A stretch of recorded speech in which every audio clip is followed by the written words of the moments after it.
Apostle Paul, he was giving a charge to his spiritual son Timothy now. It's all about commitment. Amen. And he told him, he said, "First Timothy, you know what? I see your tears.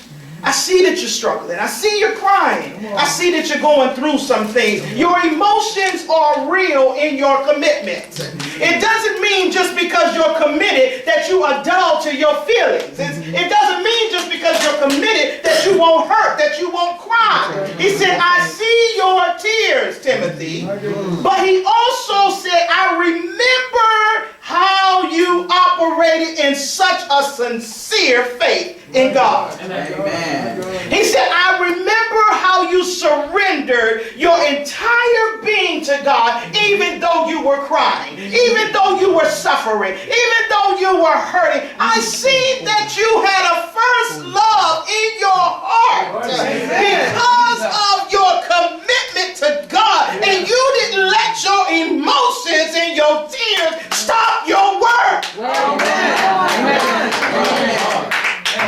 He said, "I seen you. I seen how you had the heart of your grandmother Lois and the heart of your mother Eunice. I seen how you took on that spirit like them." And he said, I'm confident that in you that it is well. Despite what you're going through right now. So that's why he said, "I remind you this, Timothy. I'm going to remind you that you have to fan the flame of the gracious God that's on the inside of you, because there's going to be times in your life that you are going to feel so heavy, that you are going to feel so weighted, that you're going to feel so broken, and you're waiting on somebody to turn the flame up. You're waiting on somebody to come through and give you a word. And God said, you got to fan the flame yourself."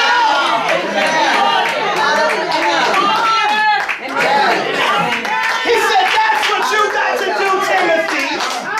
He said, "God didn't give you a timid spirit. He didn't give you a coward spirit. He didn't give you a fearful spirit. He gave you a spirit of personal discipline. And it's not according to what everybody else does, but it's according to you operating in the response to God of commitment."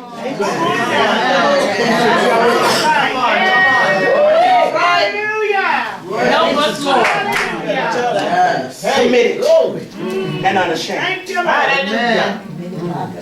So Apostle Paul, now that brings us up to this point here. Thank you, Lord. Apostle Paul, he was called by God, a messenger of God, a mouthpiece for God. And he clearly lets Timothy know to not ever allow yourself to fall in the place of being ashamed. Amen. Jesus. Because the spirit of ashamed will destroy you. It will cripple you. It will cause you to become stagnant. It will create your flame to go dim. So do not fall into the place of being ashamed. Ashamed of what? Ashamed of your testimony of the Lord thy God that's in your life. Just because you're crying doesn't mean you don't have a testimony. Because if you're still alive in the midst of your tears, then you still got a testimony. If you're still walking in your right mind in the midst of your struggle, you still got a testimony. You can still tell of the goodness of the Lord. So don't be ashamed.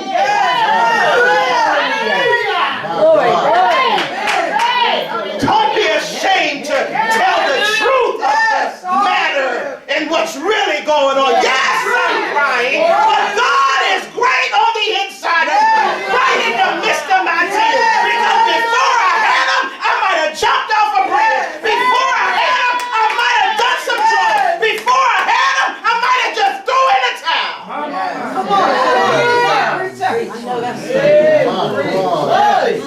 He said, and don't you ever, this is what his father told him, Apostle Paul.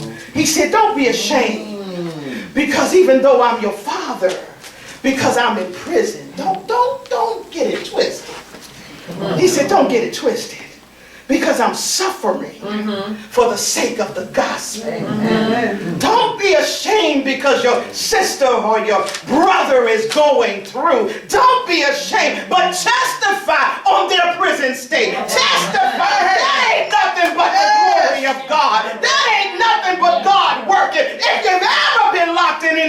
from prison, then you understand that your mind could totally be taken. But Paul had enough God, even in the midst of what he was going through, to sit down and write about Jesus. And instruct others how to operate in a level of commitment.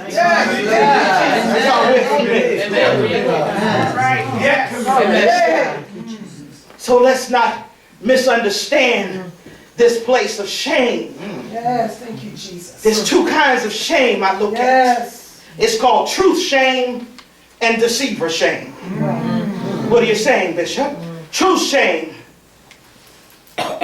is bringing dishonor to God. That's truth. When you bring dishonor to God, you need to be ashamed. Yeah, that's all right. You're supposed to be ashamed. If you don't have no conviction when you're bringing dishonor to God, something's wrong with you and the Holy Ghost. Amen. And it ain't the Holy Ghost. Lord Jesus. But that's what you need to be ashamed of. But here, let me tell you about the deceiver shame. The deceiver shame is the shame that comes when you're doing all that you know is right to do with God. You're doing all that you know, even in the midst of your tears, and you are honoring God, you're speaking well of God, but yet there is a place that says, why am I here? What is going on? I must not be doing what I'm supposed to be doing. I can't tell nobody about God, and I'm still struggling like this. I can't tell nobody that God's in my life, and I don't have all the things I need right now. I can't tell nobody that I have God and I've just been kicked out my home. I can't tell nobody that there's a God when my house is up for foreclosure. I can't tell nobody that there's a God when my marriage is turned upside down. I can't tell nobody. My Lord. That's the deceiver shame. Speech, Holy Ghost. That's the place where he wants to put you in a fearful silence. A place where you close your mouth. A place where you say, I'm too ashamed to even talk about God. But you know what? Sometimes we'll say, I'm just in the presence of the Lord. And all the time you're just locking yourself in a closed-in place, getting quieter and quieter and quieter and quieter. And you're talking to nobody, and the enemy playing tic-tac-toe with your mind. And now you want to give up. Now you want to throw in the towel. Now you feel ashamed. Now you don't even know why you say it. Now you're wondering, am I filled with the Holy Ghost? Come on. All that. Come on. Work that vision. Work that. Work that. He said, if I could just put you at a fearful silence. Wow. Because you're ashamed to talk about me. Lord Jesus.